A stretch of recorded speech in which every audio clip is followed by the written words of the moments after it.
Nous fêtons aujourd'hui Sainte Cécile. Sainte Cécile était d'une grande famille romaine, les Cécili, et qui a donné les premiers papes. Après, je n'ai pas lu toute sa vie, et martyre, je ne sais pas pourquoi, parce qu'elle était chrétienne sûrement, mais elle a donné sa vie et elle est une des vierges prudentes. Et nous, qui sommes-nous au regard de Dieu? Est-ce que nous sommes des vierges prudentes ou des vierges folles? Est-ce que nous sommes capables de partir à la recherche du Seigneur avec une réserve d'huile? Cette huile, c'est la prière.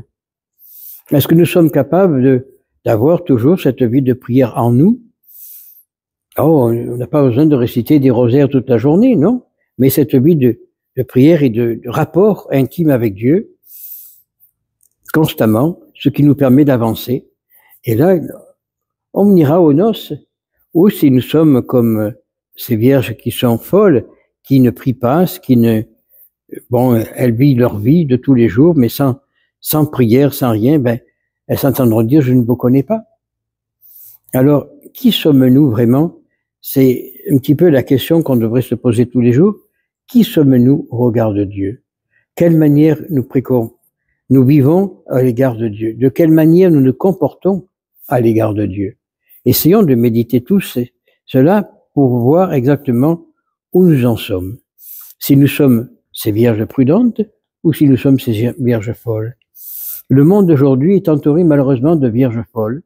On ne prie plus, on ne croit plus en rien, donc tout va mal. Et à l'instant final, on va s'entendre dire « je ne vous connais pas ». À nous de choisir, à nous de savoir ce qu'on veut faire, si on veut être heureux aujourd'hui et demain, ou si on veut être aujourd'hui très heureux et malheureux demain. Et ça, c'est là où on voit la beauté de Dieu. Dieu nous laisse libres. Dieu ne nous force en rien. Il ne nous oblige pas à prier, il ne nous oblige pas à le louer, rien. Rien. Le silence absolu. Et pourquoi? Parce qu'il a la volonté de nous laisser libres de faire notre choix. S'il nous imposait de prier, tout le monde prierait. Mais alors, une imposition, c'est une dictature. Et Dieu n'est pas un dictateur. Dieu est un père qui aime ses enfants, qui aime les voir grandir, et il leur envoie au cours de leur route des signes, des personnes ou autres pour pouvoir gravir dans son amour. Mais il laisse libre, il n'impose rien.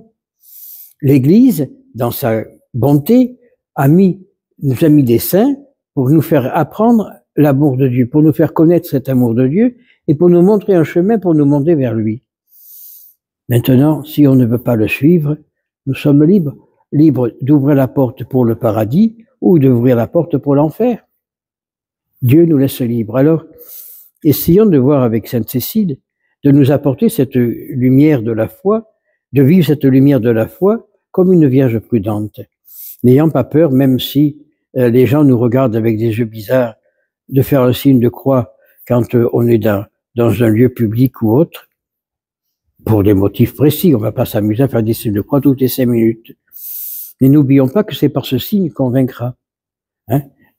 Quand l'empereur Constantin se battait pour conquérir son trône, qu'il était en perte de vitesse, la croix lui est apparue, on lui a dit « par ce signe tu vaincras ». Et il obligeait tous ses soldats à faire le signe de la croix. Il a vaincu la bagarre, la bataille. Et nous c'est pareil. Nous ne vaincrons la bataille de l'amour de Dieu que par la signe de la croix. En regardant le crucifix, nous comprendrons les souffrances du Christ pour nous et nous demanderons dans notre petitesse de participer à ces souffrances pour la gloire du monde. Aujourd'hui, le monde recherche plus l'homme que Dieu. Et à force de rechercher l'homme, on se perd dans l'homme et on oublie Dieu et tout va mal. Quand encore un gosse de 13 ans a été assassiné hier dans les rues de Marseille, les gens s'amusent, on se tire dessus, mais pourquoi? Parce qu'on n'a plus l'amour, on n'a plus Dieu dans le cœur, on n'a qu'une seule chose, l'argent. L'argent, l'argent, l'argent. Mais on ne peut pas servir deux maîtres, ou on sert Dieu ou on sert l'argent. Et malheureusement, quand on sert Dieu, on est heureux, quand on sert l'argent, on est malheureux, et on tue les autres pour l'avoir davantage. Alors essayons-nous de vivre comme des vierges folles, essayons d'accumuler avec nous, par la grâce de la prière, cette huile qui nous permettra d'avancer dans la vie d'enfant de Dieu, et peut-être demain d'en donner à ces vierges folles pour qu'elles puissent nous suivre dans la gloire de Dieu, ainsi soit-il.